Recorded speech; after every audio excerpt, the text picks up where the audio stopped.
Now we're going to be looking at our basic tools from the draw panel and from the modify panel. These are the tools that we use to do basic drawings in AutoCAD. So first I just want to select the line tool, and I'm just randomly drawing a series of lines. And if you notice, the line tool will not stop drawing lines until you have pressed enter or escape. So this one is the line tool. The next one is the Polyline tool, and we're going to select that one and draw a similar geometry. And again, we'll have to press enter to escape the command. So what is the difference between the line tool and the Polyline tool? For the Polyline tool, if we observe anywhere on the polyline that I hover my mouse on, the entire polyline comes to life, or it's highlighted, because it is one solid unit. So if I selected one section of the polyline, the entire polyline is selected as one entity. Escape. Let me try that again from this end. So the entire thing is selected. In contrast, the line tool, which was used to draw this, we have separate line segments, so we're able to select them independently. And that is the main difference between the line tool and the polyline tool. Let me just escape that, and we are going to delete these. Now for the next tool, we are going to choose the circle tool, and this by default it normally comes with the center radius entry, but you have 6 different ways to enter circles. So we can look at the first two real quickly. So we are going to choose circle, and we have selected center radius circle, and choose a center point. And then AutoCAD is now asking us for a radius, so we are going to enter a radius of, say, 400. Enter. We are able to zoom in by rolling the mouse, the middle button and the mouse forward. So this is our circle with a radius of 400. Let's select the circle command again. Select the center, and this time we are going to enter the diameter, and you are given that option down here in the command window. So we are going to select diameter. So let's enter 1500. Enter.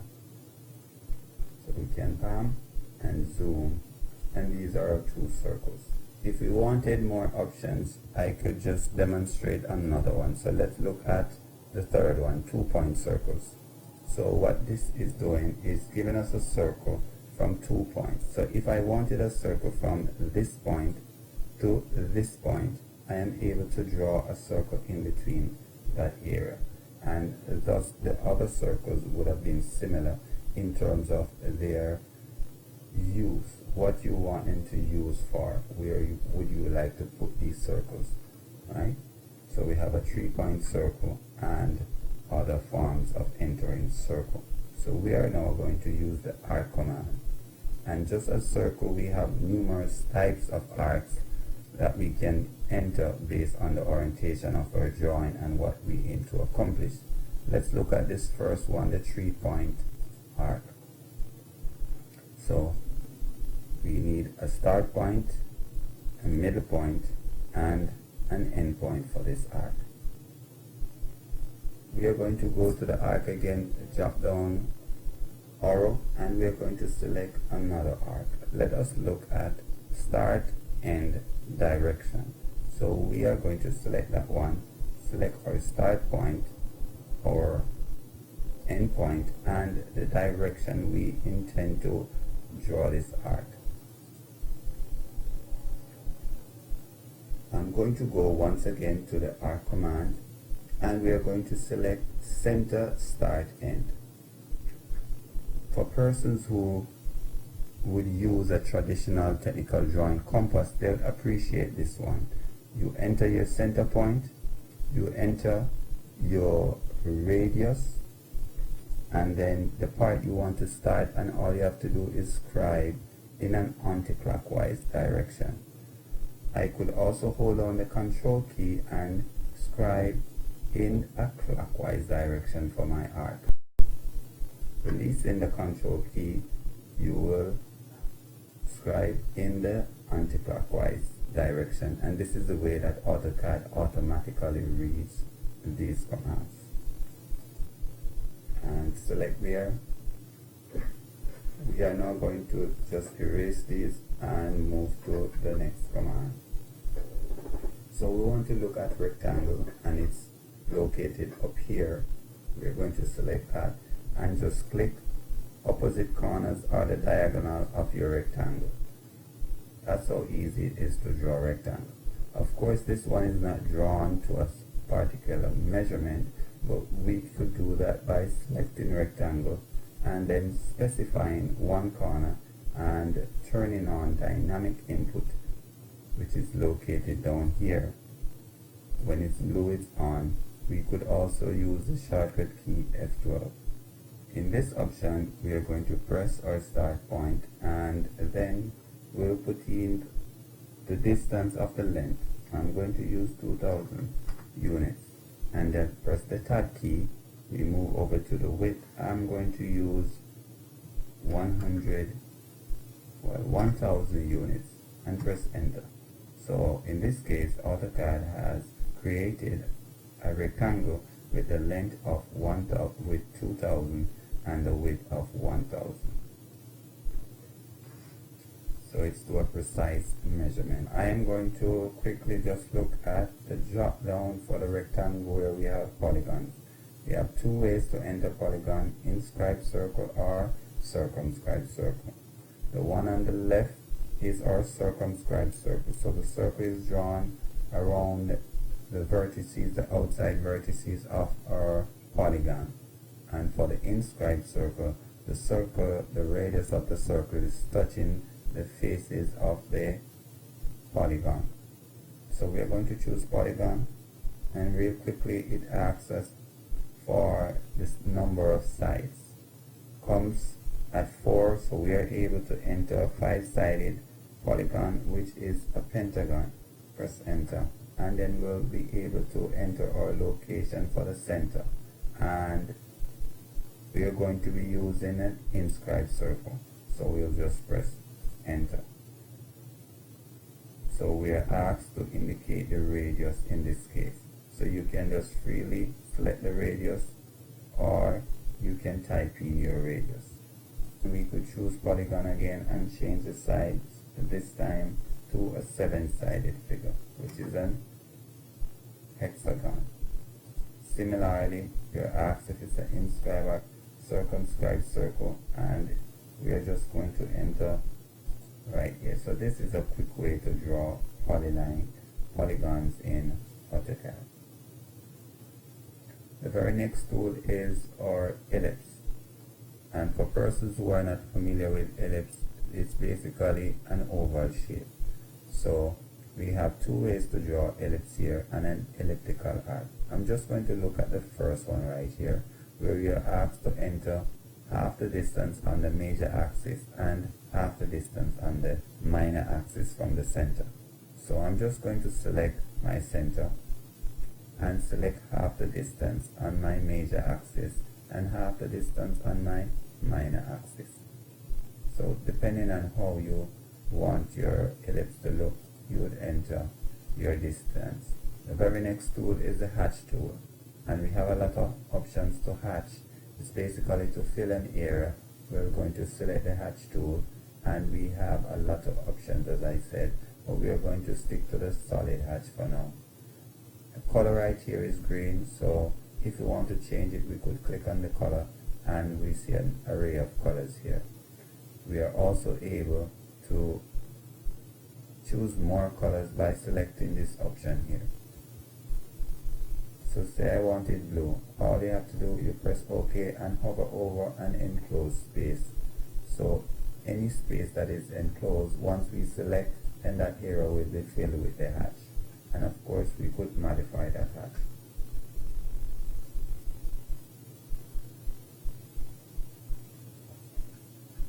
So let's undo the hatching. Now we're going to zoom out a bit and just look at the move command. Say I wanted to move our ellipse to this side. What we have to do is select the move command, select the shape, you can zoom in, press enter, and then we select where we want to move it from. We could select the center and move it to this area, so it is completely out of this area into a new area.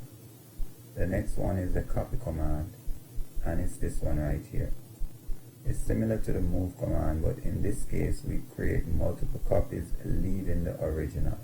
So it asks us to select the original object, press enter when we finish selection, and then we're able to move the object. Again, we're able to move by the center, or we can click anywhere outside for the basement point. I am going to click outside here now to copy. So everywhere I paste this object, it's going to be pasted from that location, and you're able to create multiple copies.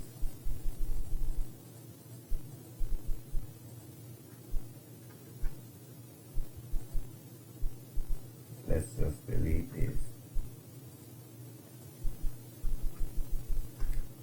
The next tool I want to look at is the stretch tool, and for this one I'm just going to select it, and this is when we want to stretch a particular object. Say we wanted to stretch this side of the rectangle going all the way down.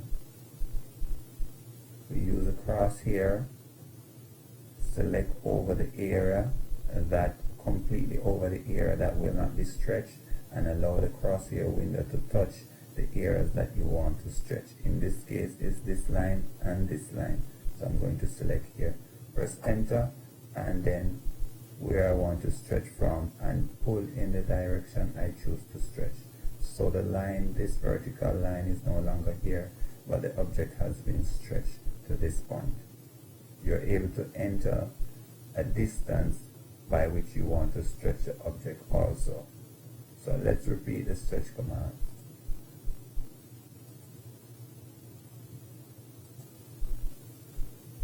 Enter, and in this case we are going to be stretching in this direction.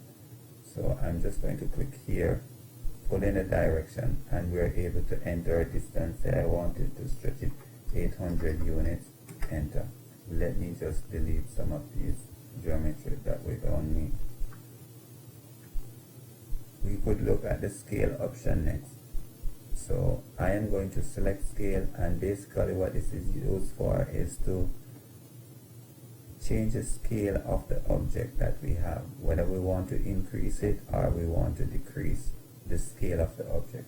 So you're prompted to select the object. I want to scale this rectangle, and press enter.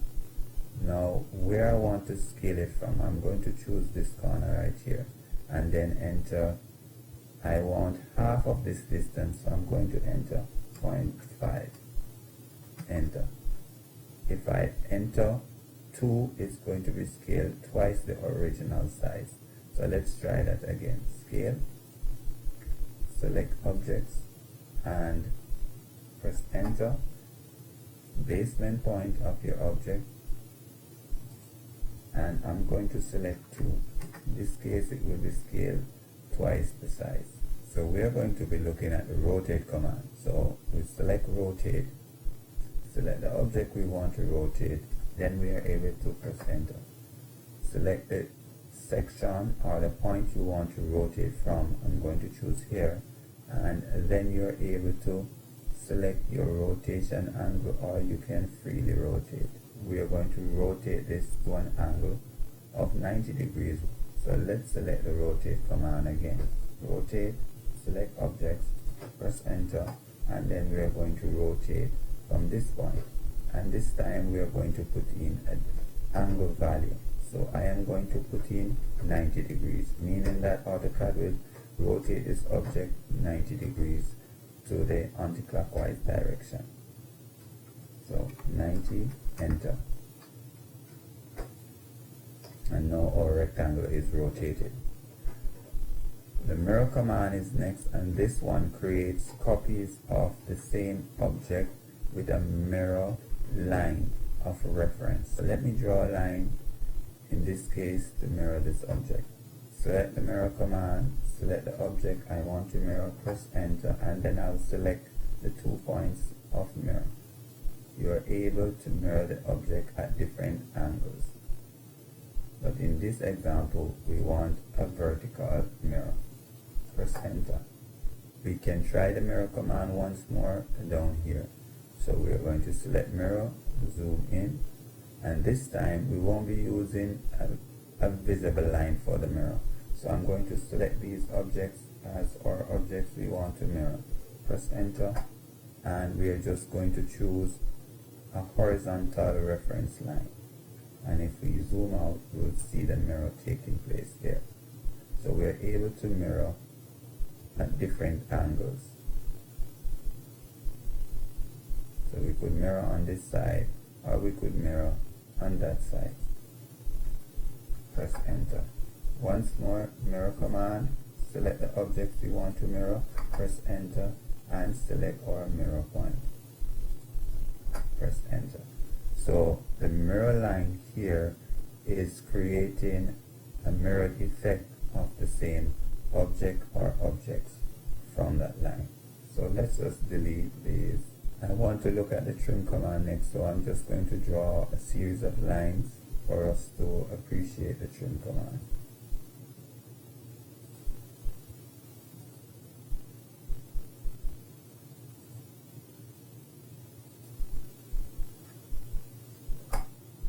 And for the trim command is when you have a drawing and lines overlap that are unnecessary. First, let me just create a copy of this image so I can demonstrate both methods of trimming.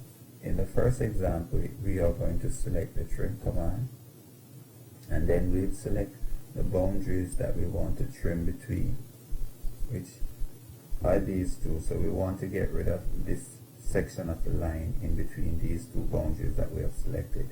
Press enter, and then we'll just select the line on the inside to remove that line. Escape. So if we want to trim another section of the line, we are able to select the trim command, press this as a boundary, press enter, and now we are able to trim either side of this line because this line is now a boundary. We are going to trim that section of the line. Press escape or enter to end the command.